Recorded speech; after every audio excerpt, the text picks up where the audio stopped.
Yes, sir. What's up, everybody? It is the CBC Wisdom Hour number 130 for March 16th, 2021. I'm Steve Witchell in New Orleans. What's up, everyone? Tony B coming to you from New Jersey. What's happening? I always have to look at the calendar because I don't, Episode days. 1 for March. Right, that. Excellent. But it is the 16th, the middle of March. It And is. and we are at episode 130. How you doing, buddy? I'm doing great, Steve. How you doing? I'm doing excellent. Episode 130, 130 hours of wisdom. Just a little. My goodness. Yes, just to let everybody know, if you're watching live right now on Facebook, we are broadcasting on a thing called StreamYard. You need to let StreamYard show your name. Just click that link in the description to let them show your name, like this person didn't do, who said, "Hi, hey guys, all we see is Facebook user." What up, Facebook user? But we like to call you out by name and know who you are, because sometimes you're somebody we know, and That's right. And we're happy to have you on board. Or they give you clues like they're bringing the beer. Right. You remember that clue. And I knew I who that was. And I was upset that he wasn't following instructions. But can't stump the drummer, Steve. Come on. Yeah. You'll notice that I'm not in the studio today. I've observed that you're in it looks like a music den there. I'm in my office. Yeah. Okay. Kind of switch things around. So I'm gonna redo my office so it looks a little better for this background. But nice. We're not going to do it. Mike Schulte knows the deal, and he said, "My dudes." Hey, Mike, what's happening? And Facebook user said it's Chonk, and Chonk you would think would know better. He knows better. He's just trying to go incognito. Well, he wouldn't have told us who he was if he was doing that. And then David Caruzzi said beer. Someone said beer. Someone did say beer. David, it was I about 35 seconds ago. Yes, exactly. We talked about that. I'm not drinking beer. I'm drinking wine. Raise a glass. Yeah, I'm drinking a scotch tonight. No beer. I have to. I was talking to my buddy on the phone last night, and he was drinking scotch. And like, I don't drink scotch. I've never drank scotch. I don't No. think. And it seems like a very sophisticated adult thing to do. It takes a little getting used to in the beginning, when you start drinking it. So, I kind of drank it by trial by fire, kind of, because I used to work with my buddy's dad, and he was a painter, and we used to, at the end of the day, we got to go back to his house because we all drove in the car together, and we'd always have a round of scotch. They were always drinking scotch, and they were drinking Clan MacGregor, which is this gallon jug, Oh, there's Jeff on a new device, so he had to get acclimated. Chunk, yes. So anyway, it was like bargain scotch, like by the gallon style, and we would drink it, and it was always warm, and it was not good. And I was like, man, scotch is just, how do you guys drink this? It's terrible. But then as time went on, then as I start to frequent more happy hours and things through work, and they had better scotches, then people were like, oh, well, you don't judge a scotch by that, because that's like, an $18 to $28 a gallon, bottle. Gallon. Yeah, as opposed to a nice a nice bottle of scotch, maybe. So I started looking for better scotches, and I drank. I used to drink what I could afford, and then as I got older, I got turned on to more scotches. So you kind of refine your taste, in scotch, and that's what I've done, Steve. So I'm enjoying a scotch. Very nice. Sophisticated or not, it's tasty. I like it. Right. One and done. They're tasty. Chunk asks if it's better now. Yes, better now. We can see your love. Much more gooder. Yeah, much more gooder for Chunk. Yeah, I'm going to try. I'm going to be an adult at some point, and I'll try a little scotch on the rocks there. Very nice. Yeah, my boys have tried it, and they're like, ugh, no. How do you drink that? It's horrible. Right. I might say the same thing. Who knows? But anyway. You may. I know I did. We don't endorse drinking alcohol, especially if you're under 21. Make sure you're with a parent or guardian. And and if you're drinking, don't drive. No, definitely don't drive. But if you're at home like we are, then be happy to indulge with us. We'd be happy if you did. I remember going to a George Thorogood concert, right? No, you didn't. Many times I saw George Thorogood, believe it or not. Yeah, oh yeah. Many times you've seen George Thorogood. I've seen him at least 3 or 4 times. That is crazy, because I've never even come close to seeing George Thorogood live. Really? I never saw him as a headliner. He was always opening for somebody. He was always an opener. Maybe once I saw him as a headliner. Maybe. But I never forget, you know, how he would always do the little vamp to do, and he, you know, go on his, like, you know, one bourbon, one scotch, one beer. He'd tell you a little story while he's doing that. So I never forget, you know, we were kids, and he's doing that little chunky thing, and he says, you know, and listen out there, people. He says, you know, you don't want to drink and drive, right? Definitely don't drink and drive. He said, if you've had too much to drink and you can't drive, he says, get your buddy to drive you home. And the place goes, he says, and if you're there with your buddy and your buddy's girlfriend and your buddy's too drunk to drive you home, then get your buddy's girlfriend to drive you home. Like she's not drunk too. She's the drunkest of them all. And then he's like, and if you're all too drunk to drive home, then just find your buddy's girlfriend and drive her home. Bad. Yeah, that was one bourbon, one scotch. That song is like a long story. I couldn't pay the rent. Yeah. And out the door I went. Out the door I went. We used to listen to that song. We used to listen to that George Thorogood live album in my buddy's 67 GTO, and we would drive around with that thing cranking. And he had a keg in the trunk with dispenser run under the seat and under the carpet, so it came up inside his console. Get out of here. That's funny. Oh yeah, it's good times. I was just talking about that last night to my with my buddy Funny Steve about drinking and driving, how when we were younger we kind of used to do it and just do it, you know. We'd drive around and just drink beer in the car, and like, I don't know how I never got in trouble for that. But I feel like there was a lot less accidents too, because I don't think people got like completely annihilated and then tried to drive. You know what I mean? But it was just a different time. You know, it was a different time. It wasn't so. You know, I mean, people still died drunk driving, and you know, you definitely don't want to drink and drive, right? No. That, you know, but like you said, looking back to say how it was just a different time. I think. Yeah, and we were younger and reckless, and I think cops were more lenient. You know, they'd be more prone to tell you to dump it out. No, you know? Well, I don't know. I mean, it was tough in New Jersey because New Jersey is a cop state, but yeah. See, we never like drove around and drank, but we used to be in the car drinking, like at a park or parked, you know, somewhere. And I can remember having to dump beer out. Maybe we weren't in the car. Maybe we were actually like on a picnic table or in a tire park or something. And then police would roll up and be like, "You got to get out of here, and you got to dump that." And you know, they'd give you a hard time, but they wouldn't take you in. You know? Yeah, that happened definitely. So Junior Marshall said George Thorogood and the Delaware Destroyers. The Delaware Destroyers. That's right. Okay. All right. So I put James is kind of jumping the gun here because so I'm not going to show his comment yet, but I put this in the description about something I wanted to talk about, and I haven't talked about it with you at all. So did you watch the Grammys on Sunday? I did not. Okay. Did you see any news about it or any clips from it or anything? I saw a little bit of stuff. I did. I've been very busy, but I haven't really kept up on what's going on. But I did see a little bit of stuff. Nothing too crazy though, so I can't comment much on it. Okay. Well, I did, and I can. I saw like here's what I can tell you. Here's the highlights of what I do know. I know that Beyonce, you know, is now the most decorated artist, you know, regardless male or female.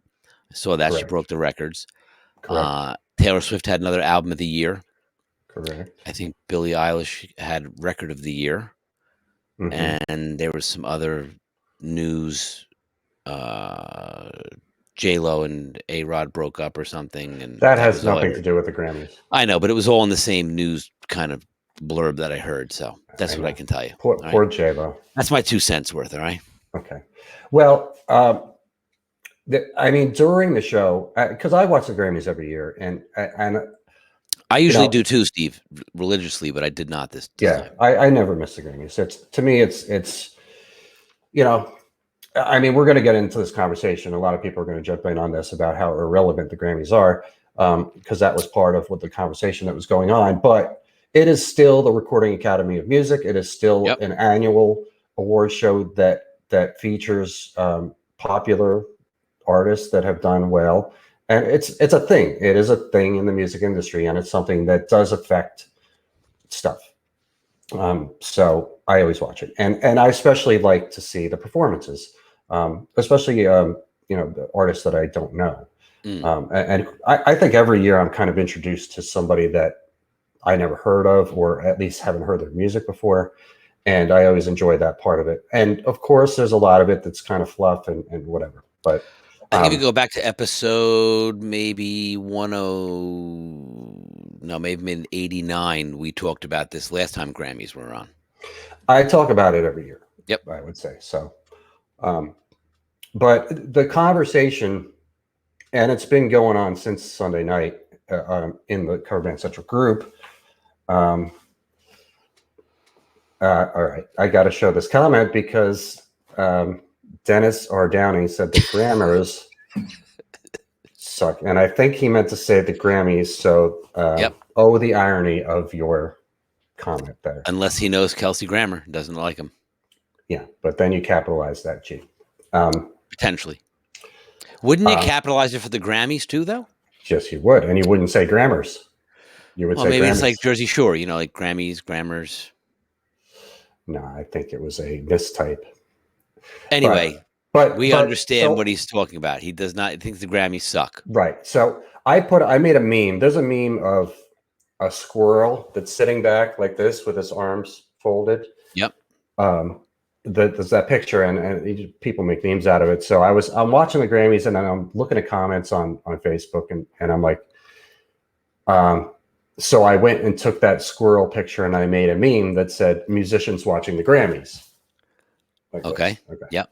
So I put that up, and that started a whole thread of conversation about the Grammys, and a lot of people at first the comments were like this. They were, I haven't watched the Grammys in years because the Grammys suck. And, that sort of a variation of that kind of comment kept coming up. And I was like, wait a second, how are these people know that it sucks if they're not watching it? And it just seems like it seems like a just flippant comment to make, what's the word I'm looking for? Maybe it's from perspective of, think about like when we were, even like 15 years ago, right? When they had Grammys, or even 20 years ago, Grammys were always like, bands were performing, whether it be Foo or Aerosmith or, an artist, and you knew a lot of the artists, and then there came a wave, of about 5 or 6 years where there was just so many new artists came out, you know what I mean? And then all of a sudden it seemed like the Grammys had turned into a different demographic, yes. Of not only, a spectator or viewer of it, but also of the participants in it. It seemed like there was so many new artists and so much new talent that a lot of the mainstay, typical people that you would normally see there were not as prevalent anymore. Right. And yes, that is true, because 15 or 20 years ago, we were 15 or 20 years ago younger, and we were more into the current music. So I'm going to read Mike, who might still be listening here. Mike put up this comment a couple hours ago, and I'm going to read it on Facebook. He wrote, to quote the poet Carl Reed from 1995, "The kids haven't changed, you have," unquote. And then Mike goes on to write, "New music is not bad. It's just not your cup of tea anymore because you have changed. You are no longer the free soul that you once were. You are now incapable of loving new experiences and taking in new ideas. Leave the kids alone and listen to some new music with an open mind. The same open mind that you had when you were younger. You might actually like it." And I applaud Mike for saying that, and I agree 100%. Because I'm a musician, but I'm a music fan, and I've been a music fan my entire life, longer than I've been a musician. So I like being introduced to new music. I like seeing, and of course, some of the performers on this Grammys this year I knew, I was familiar with, but I still like seeing those live performances. So, Chong said most people don't listen to music past what they listened to in high school. And, that's probably true. People don't stay up on new music. I do. And that's a shame too, to not have grown or evolved as a musician to listen to new stuff and even different genres of things that you would have listened to, Right. I mean, think about that. Like high school, we listened to Van Halen, incessantly. We listened to, Guns N' Roses. We listened to, tons of bands, Rush, and some of those bands we'll still listen to today, but not as the mainstay. We would drive around and listen to Van Halen back to back to back to back for like 3 hours, all different albums. Because remember, there was no internet, no streaming. You either had a cassette or a CD player in your car. So you were listening to whatever music you had on you at the time. Right. There's a lot more options now. There's a lot more choices. Sure. A lot more options of ways of listening to music, and then a lot more choices of music to listen to because there's been new music made.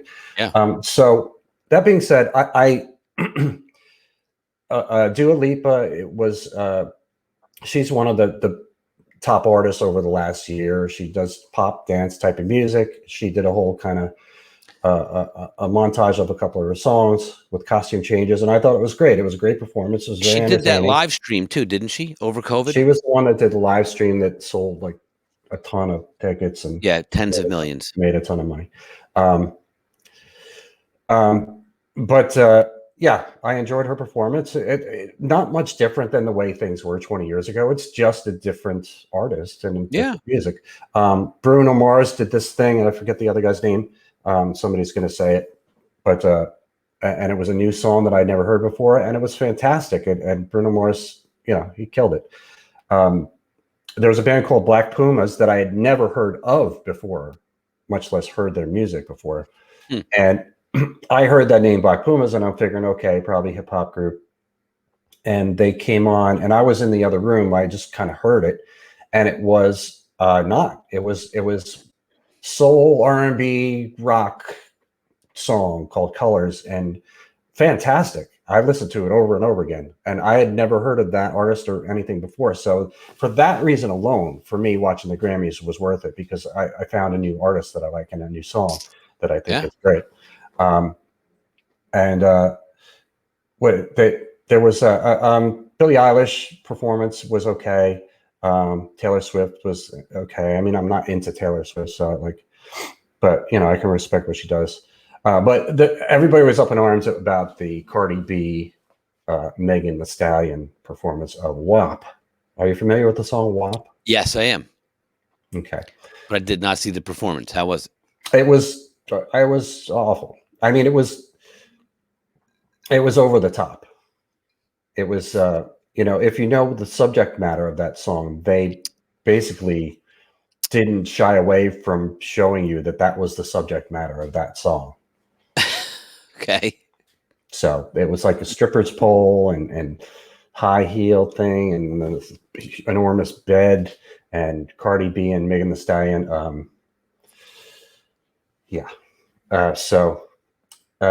Pushing the limits. I think this guy meant to use a U there, but yeah, but still, pavuk the Grammys and the Grammys are horseshit. But I mean, these guys are making these comments and they're not elaborating on why they say that. Why are the Grammys horseshit? And there's reasons that Matt might have that are actually valid. That are just it's all about the industry. It's all about who you know. There's payola going on there, and that's probably true. So I could see, I wouldn't argue with his comment and say that he's wrong.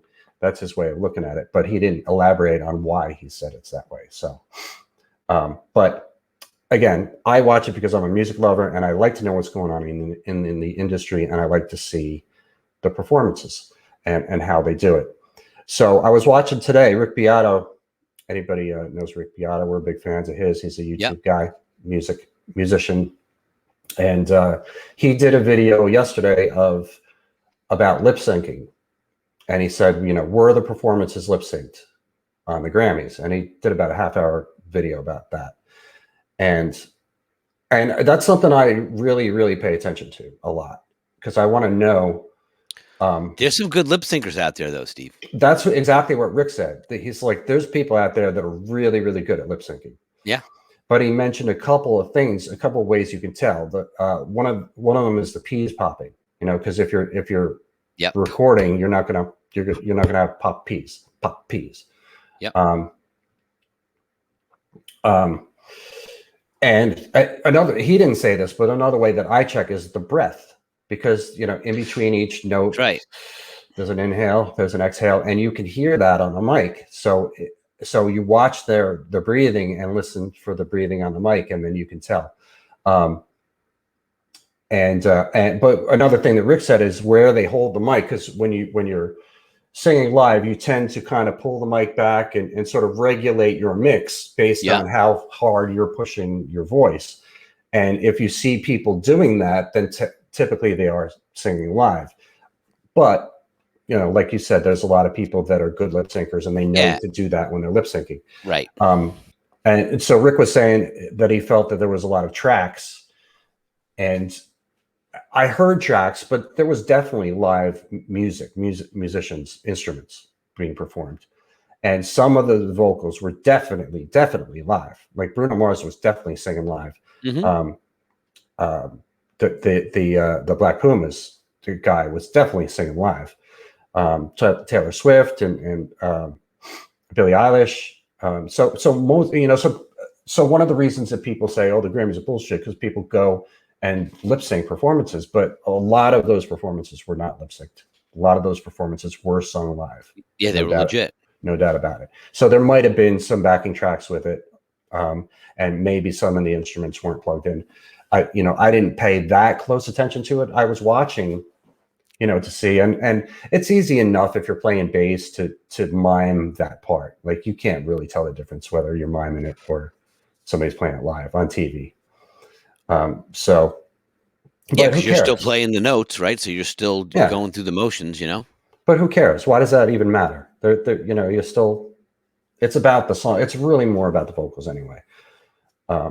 So a lot of big conversation about that, and like you're seeing here, of the cover of a King song. I did not know that. Okay, so Keith White said, Black Pumas have a good sound. They had a song in one of the Super Bowl commercials, a cover of a King song. I did not know that. And Melanie just said vomitus. So I don't know what she's vomitusing about, but probably the Grammys, Steve, not the Black Pumas. Probably. So the other topic of conversation that I saw was the Eddie Van Halen thing. They always have the in memoriam. I did see something about that. They said 15 seconds of tribute was not enough for Eddie. Right. And was it really that brief? Well, the way they always do in memoriam on the Grammys is the bigger stars that have passed away get made more screen time. So there'll just be that one person on the screen. It'll say when they were born, when they died, and have a nice picture of them and their name.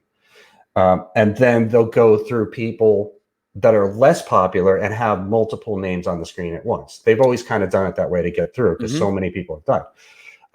So they started it with a tribute. It started with the Bruno Mars again singing, and he was Little Richard was the one that they were paying tribute to.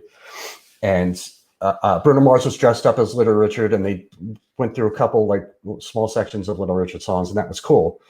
And then they showed a couple of quick ones, and then I think the next one was Kenny Rogers, and Lionel Richie was there just by himself singing Lady, which he wrote and was a hit for Kenny Rogers and was also a hit for Lionel Richie. So he sang a little bit of that, and it was really nice, man. Lionel Richie, and he was definitely singing live. There's no doubt about it. And that was great. And then they went a couple more, and then they showed just Eddie's guitar on a stand, the Frankenstein guitar. Yeah. And then a video of him playing part of Eruption. And it said Eddie Van Halen, when he was born, when he died. And it was about 15 seconds long. Maybe somebody timed it and it was exactly 15 seconds. I don't know. And then they went on to more of the in memoriams and more quicker stuff. So people were saying that they should have paid more attention to Eddie. They should have given him more time. And Armando said, greetings all. Greetings, Armando Fernandez. What's up?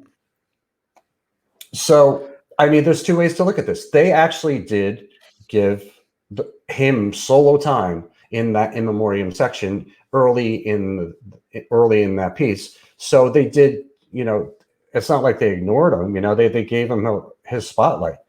And there's a lot that you have to do on a Grammy show.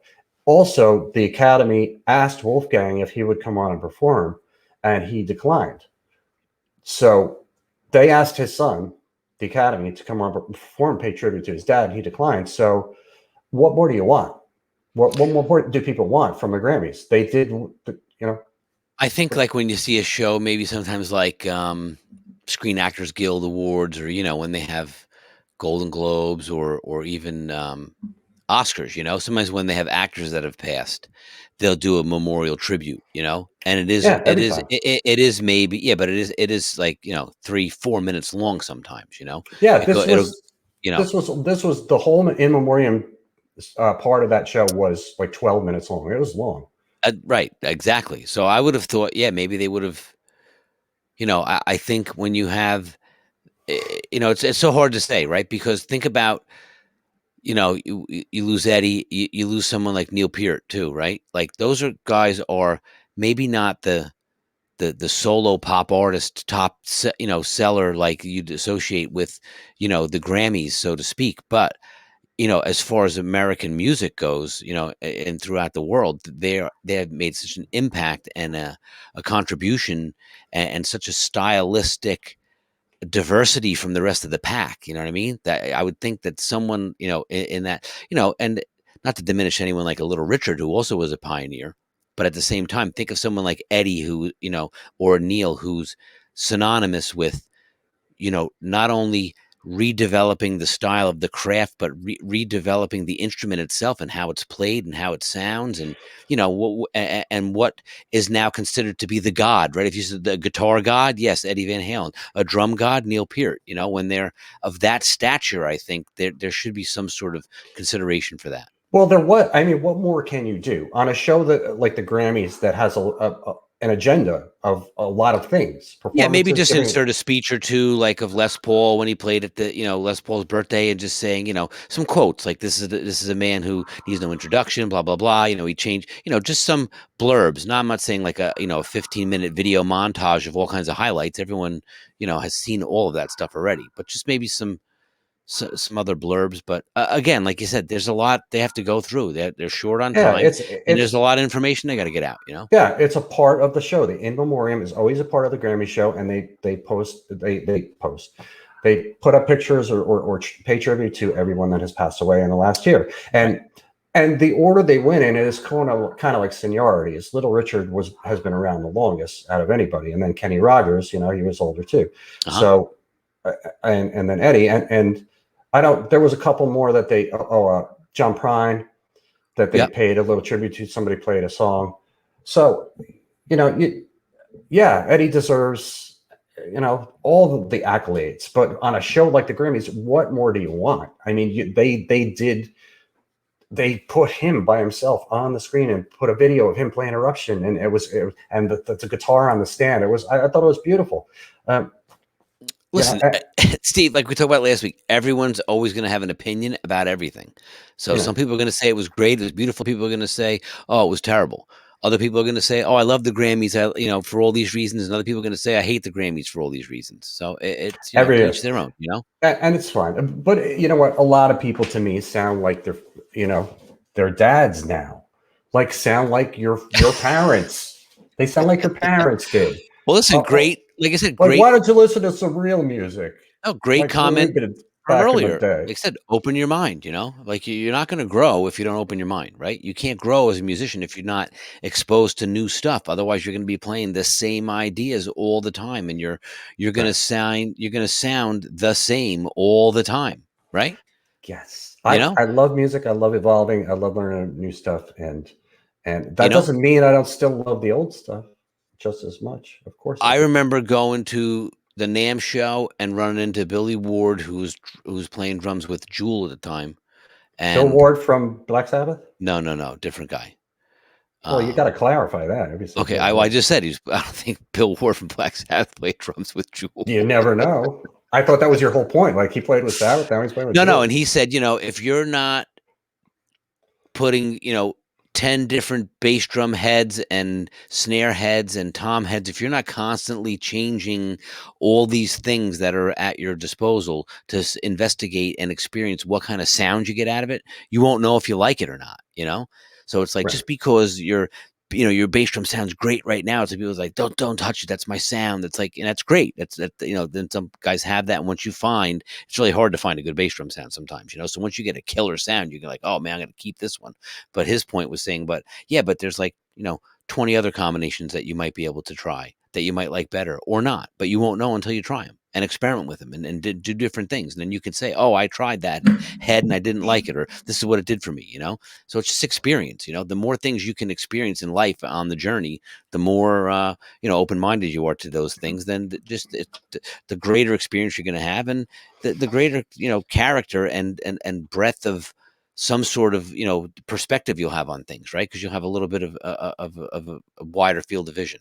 Yes, but people get old and they're fuddy-duddies and they act like the Right. parents and they don't even realize it. And they forget about the power that they have to be great. It's not like our music was back in the day. Well, that's what your parents said too. Mm-hmm. Things change. Come on, roll with it. Enjoy it. See the artistry in it. I mean, and not for all of it. I mean, the Cardi B, that thing, I could do without that, man. That just, the whole performance to me was just, it was ridiculous. It was too over the top. It was dumb. But there's kids out there that are going to be loving that. Yeah, and also, like you said too, it's also not just the newer generations of music, but the styles of music too, right? Don't be pigeonholed into just listening to metal or just listening to jazz. Like, listen to everything. All right. So Fred Gonzalez said Prince got an 8.5-minute tribute for his contribution to the music and the craft. Enough said. And I don't know what he means by enough said, but I think he's saying that Eddie was either cheated or Prince was more deserving. That's right. One of those two is what he's saying. Correct. So, I mean, you can't really compare the two. Eddie was an innovative, inspirational guitar player for many people who ended up picking up guitar, and a songwriter in Van Halen. But Prince was a multi-instrumentalist and a songwriter, and made a movie, made a couple movies, and I mean, I don't think it's a competition, though. I think it's just they both made tremendous contributions, in their own right. So should have Eddie have gotten an 8.5-minute tribute? No, but I think people were just saying, and again, me just reading the comments, is saying that they felt slighted by a 15-second, drive-by, and Prince gets an 8-minute thing. Yeah, they probably could have done something more, to honor Eddie. Just because, like, the enormity of the person who he was, the personality, right? Eddie Van Halen. Everyone, associates that. And when you hear, any song that he plays on, you can immediately say that's Eddie Van Halen. I wish because they did offer to Wolfgang and he declined. So I wish that they came up with something else, offered it to somebody else, maybe another band to come on and play. But then that doesn't, I don't know. Because if you get another band, then that's the entire band, Van Halen. But we're just talking about Eddie. So right. Maybe if you get another guitarist to come, but then again, I think it would have just been cool if they had guys that came up and they had clips of interviews or segues in between different over the years, interviews or things that people said about him. Like I said, like when Les Paul introduced him at his birthday and things like that. Just to, not so much, like you said, everyone knows what Eddie does and how he sounds and how he plays. I don't think it would be a montage of all his greatest hits. I think it would be more of just people speaking to the impact that he had on them or that he had on music in general. That's a good idea. You should work for the Academy, Tony. Dude, recommend me. Tracy said Wolf had a very good reason for declining, and I know he did, and I'm not saying that he should have accepted. I think his reason was very valid. What was his reason? That he didn't feel like him going on and playing his father's stuff would do justice to his father's stuff. It's agreed. Well, and not knowing that, like you said, validates what I just said. It wouldn't. I don't think anyone could go up there and try to pay tribute to him by recreating the parts. I think that they would have to go up and just have a montage of people speaking of how of his legacy and of how instrumental he was and his impact on Okay, so Fred clarified that he was more deserving of what he got, and Tracy said right. He was asked to play Eruption, and Wolf was, and he could probably play it, but it's not his dad, and he I think he was right for declining and to come on and play Eruption. I would agree. Maybe a video of Eddie playing Eruption himself at his prime would have been sufficient. when he was And back that's in what his they did. when he's back in his 20s, you know? That's what they did. They showed Yeah. a video of Eddie playing a Russian. Yeah. Right. Because think about it, So, that was really, if you think back to that time, that was really the first album when people heard that where they were like, "Holy shit." And then he mhm, played Spanish Fly on the acoustic because people said, "Oh, it's all gimmicks," you know. And he said, "Okay, I'll just play it on an acoustic guitar with no effects and show right, you that this is how it's done," you know. So right, I think when people first heard that, that's when they were like, "Holy shit, this guy is something special," you know. It's something different. And then, like he said later in interviews, then everyone started doing it.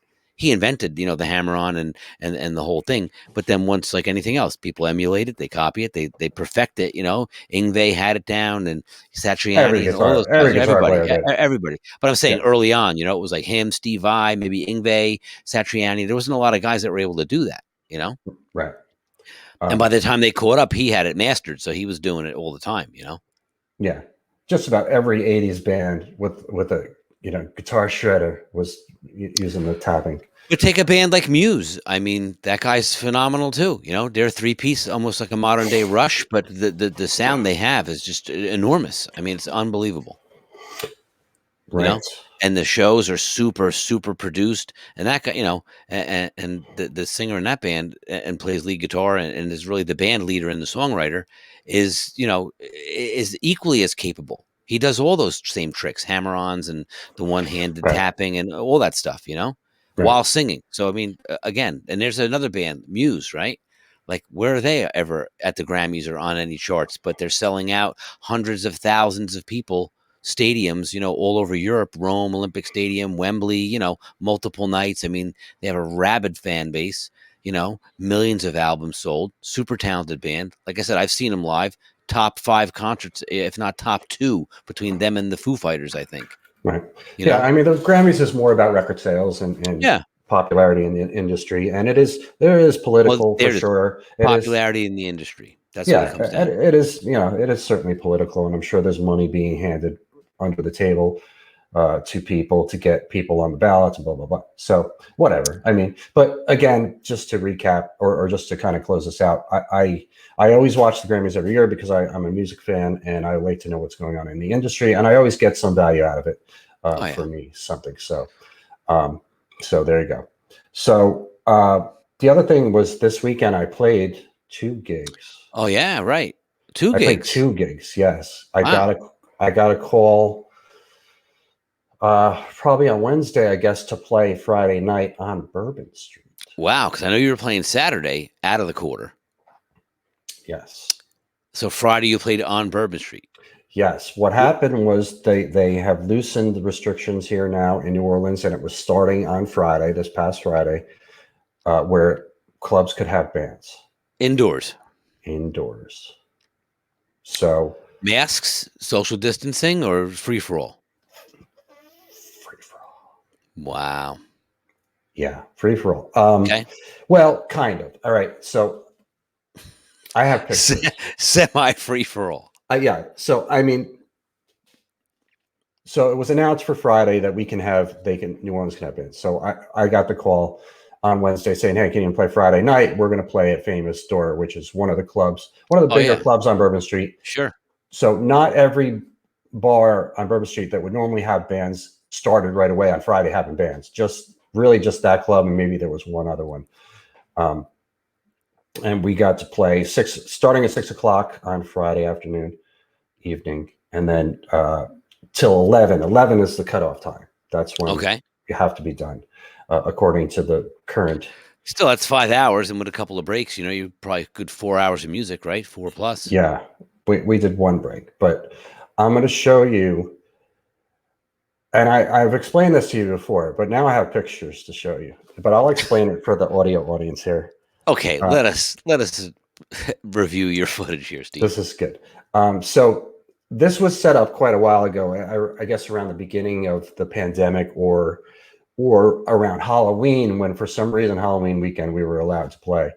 But the band that was at there was told that they needed to put something in front of the stage. Yeah, the plexiglass, as you guys did last time with the dirty handprints all over it and stuff. Right. That's what we had at Crazy Corner. But at Famous Door, they had something else. And I'm going to show you the picture and I will describe it to the audience.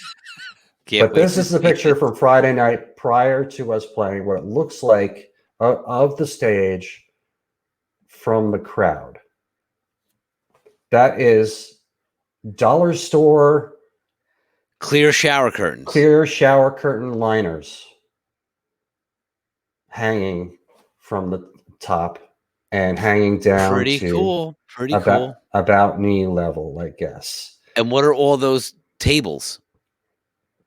What tables? Are those crowd blockers like right in front of this? Is that This the is railing?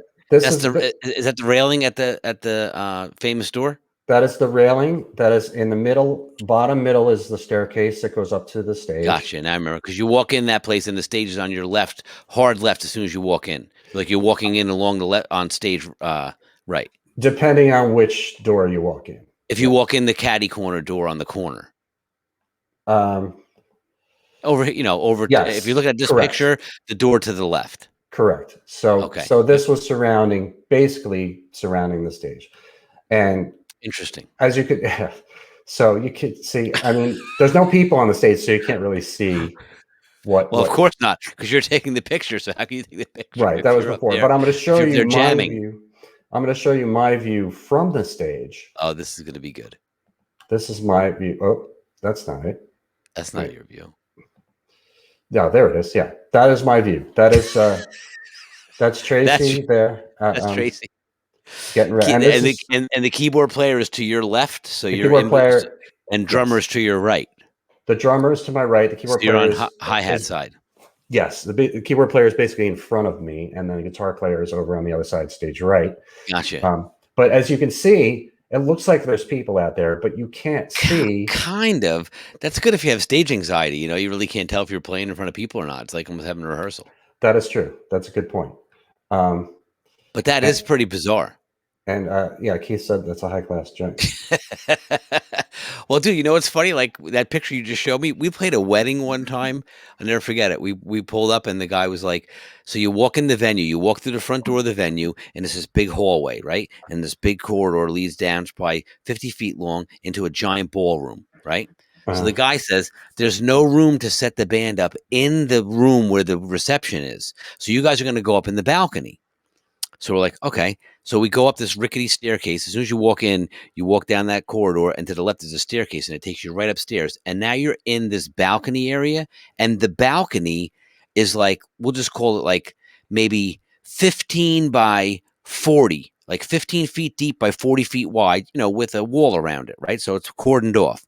And we set the speakers up, and the PA is like right at the front of the balcony, so it's blasting into the room.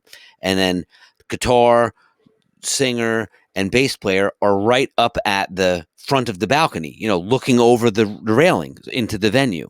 Right.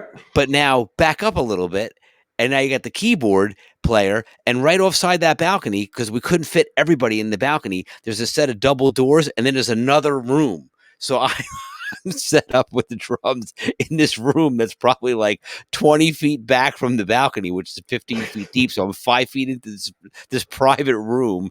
And all I can tell you is that the drums were so loud. It was like a private drum solo performance. Like I had everyone in my monitor, in my in-ears, so I could hear everybody. But you couldn't see. I never saw the crowd. I was in the back. I was looking at it, was in like a separate room from everybody else.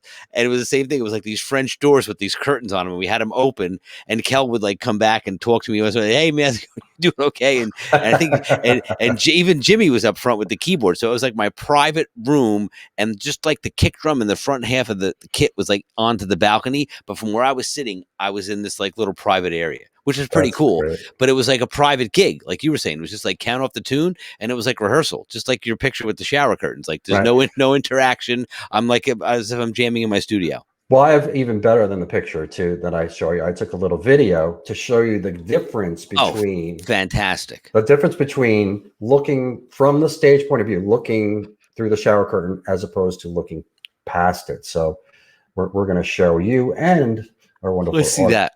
Our wonderful audience here. We're going to show you this video here. And there's no sound because there was music playing, and I don't want to violate any copyright rules.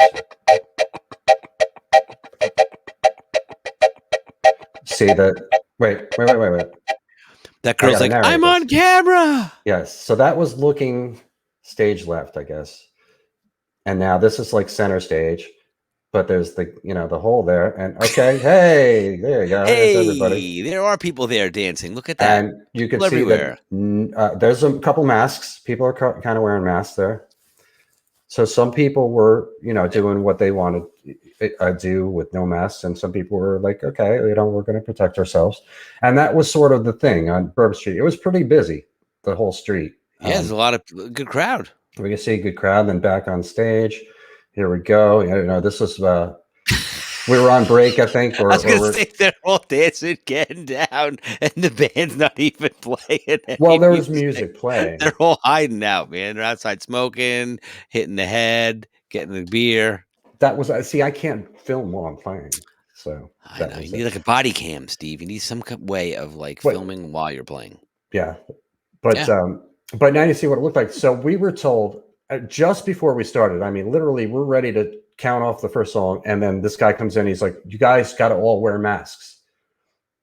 So we're on stage behind the shower curtains and wearing masks, and the whole audience is no basically not. So we were told, put on masks. And then the sound guy's up there, and he's like, "Well, obviously you can pull it down if you have to sing.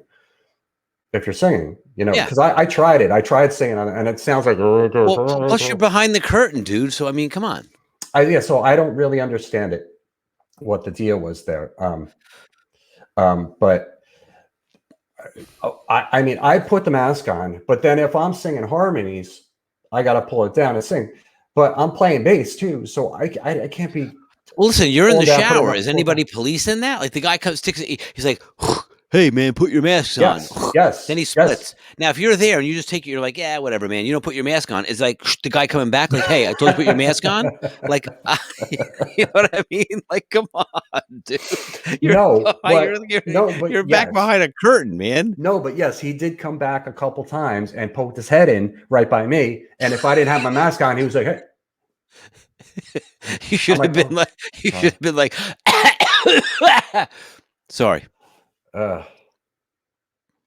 right. So, Fred asked, we lost a lot of local venues here in New York, Westchester. What's been your experience hunting for new places? As far as I'm concerned, new place.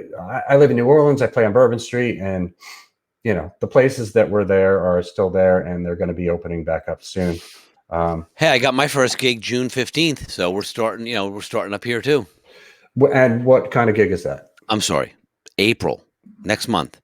What outdoor bars, having bands, outdoor stage, and it's going to be warm enough now where the weather's starting to turn, where they're going to start having bands again. And they were closed for the winter due to that very fact that 25 people in a place that holds 250 is just not going to work. Right. But are indoor venues opening back up again in Jersey yet, or no?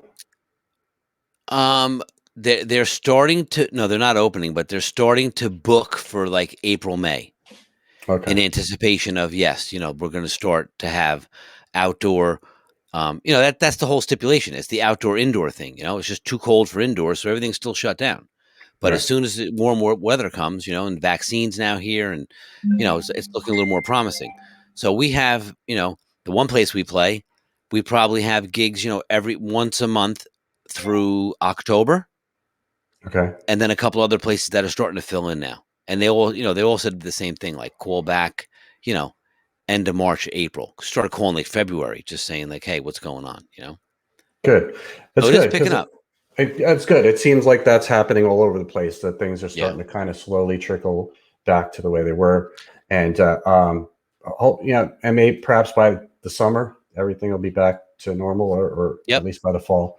But yeah, I played Saturday. So then I did that Friday night, and we ended up stopping at like 10:30. So we played 5 sets. And it's been a long time since I played 5 sets. And how was your elbow? It was fine. I had no problems with it. And it was a good time. And then Saturday morning, I had to get up to go play at noon, and we played this place called Felix's, which is right on the lake. It's on the southern side of Lake Pontchartrain here in Louisiana, New Orleans, and super awesome, man. Outdoor vibe, bar, restaurant, and people, looking. Our point of view is looking out at the harbor with Nice. all the boats there, and people were coming by in boats and then stopping and coming out and having a drink and watching the band. Very summery, outdoor, good time, party vibe, fun, easy gig.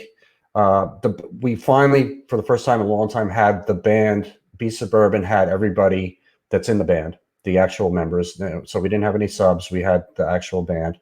And so that was because Friday night you did not. Friday night we did not. Right. We had a sub drummer and a sub guitar player. Yes. Okay. So Saturday was the full band, full force. Saturday, full band, full force. So it felt really good. Nice. I know. I mean, it reminds me of when I used to play down at LBI when I was in Jersey on Sundays during the afternoon, during the summer. Just super cool, man, because everybody's in such a good mood and people are outside so they can social distance. Some people, the whole staff was wearing masks. They were very professional, except for the fact that they kept telling us in the beginning to turn down. That the manager was like, "You're too loud. You're too loud. You're too loud." We were told, the sound man was told probably 6 times. We were told about 3 times, like, "You guys got to come down." Wow. But as soon as more people got there, that's always the case, when it's early in the night and you start blowing, you've been there. You're playing a gig and it's like, the place holds 100. There's 20 people there, and you're not going to come out swinging because you start playing something that's a little upbeat or aggressive, and then halfway through the song, the guy's coming over. Like you gotta lower it, Yeah, but we're a loud rock band, and our drummer hits loud, and I play loud, and my guitar player plays loud. But Tracy was there, and she said it was a great time, and the band sounded fantastic. Thank you, Tracy. Awesome.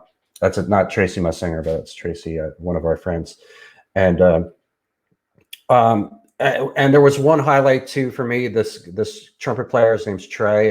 His last name escapes me, but he came up and he jammed a couple of songs with us. He came up by me, so I backed up and let him have some space there. And I love cats coming up and sitting in, especially horn players. Blowing COVID. COVID all over the patio. Oh, that's right. He was outdoors, so it's allowed. It doesn't count. COVID. Hey, COVID, still no horns indoors, right? I don't know. Oh. But yeah, COVID can't be spread outdoors or before 11 p.m. So correct. So don't wear a mask after 11 p.m. That's when COVID comes out. Like, we're gonna infect everybody. Just kidding. It's a dumb rule that's going on here. Like, everybody's got to be stopped by 11 because what? Because what?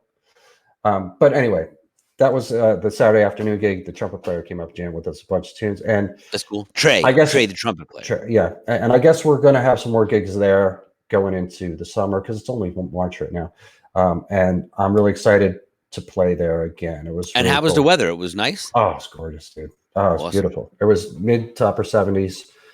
Beautiful sunny day, little light breeze, just perfect. Yeah. Jason Wood said he just booked his for the spring, summer, and fall gigs, and he said things are looking up. Where are you, Jason, in the world?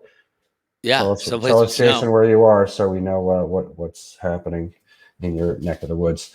But it seems like the vibe I'm getting now, just in Cover Band Central, in the music world, is much of more of relief, more of anticipation of this being a reality where we're going to get things back to normal. And Jason said he's in Massachusetts, so he's a little bit north of you. Cool. So that's good, man. People need live music, and we need to play. Yeah, and we knew it was coming. Like, all the venues that we spoke to all said, talk to you like April, May. We're not going to have anything before that. Right. And the ones that were we would frequently have in the rotation have all called and said, okay, here's the calendar, let's get your book out and let's put stuff down. So like I said, the one place we got April, May, June, July, maybe not July, we got April, May, June, August, September, October, booked already. And then there's 2 or 3 other places that are following suit, which is fine, dude. Play a couple times a month over the course of the summer. It's great, especially with what's going on, and places are starting to open back up again. And, we've been real busy here in the studio, like I said, with COVID and being in where we're up and running now. So I hope the audio sounds better tonight because I'm running through my new studio interface. So it should be nice and clean and rich and noise free. It sounds perfect to me. Good. Hopefully, when I listen back, it'll sound just as perfect. Yeah. But nobody has complained. So, Well, even when the audio is horrible, Steve, no one complains. I know people are so nice to us. That's it. They just They got a sound in the background. They're not really listening to what's going on anyway. So they're talking to each other. That's what they're doing right now. It's good if I'm seeing comments come up here that I don't understand what the comments are, and I guess people are talking to each other in other places here. But Tracy did say the sound quality is nice. So good. Thank you, Tracy. There you go. So I have end of April, a weekend, April 30th, May 1st. I have a gig booked out in Florida, out in Destin, that I'm subbing for.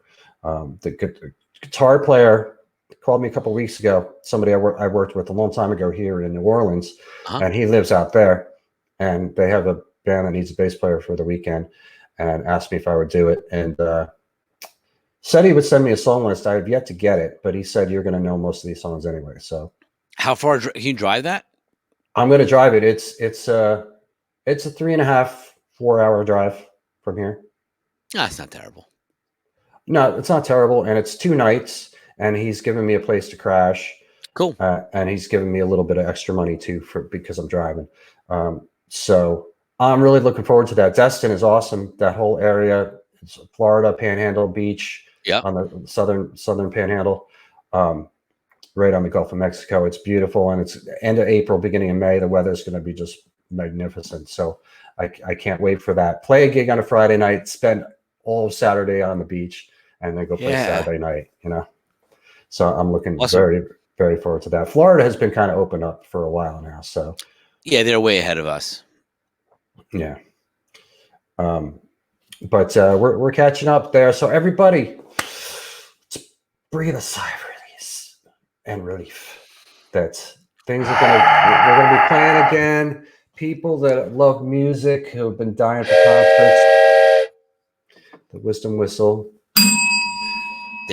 Yeah. I got the Wizdumb bell.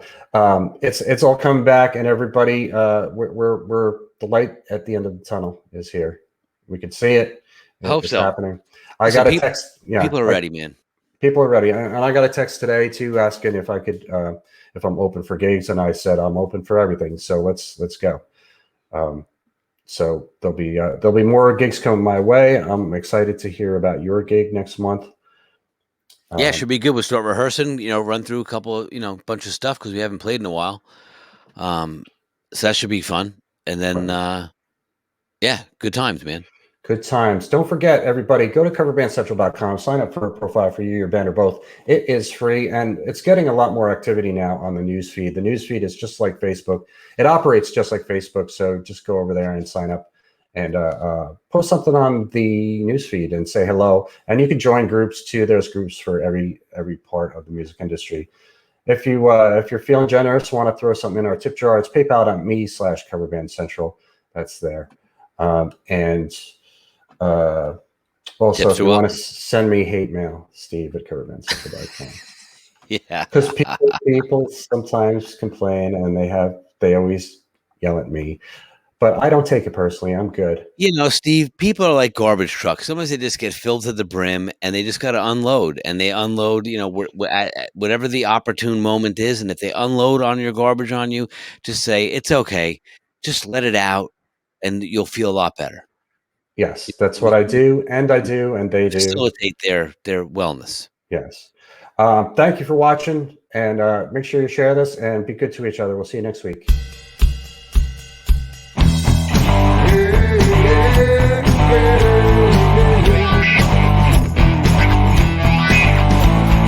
Central.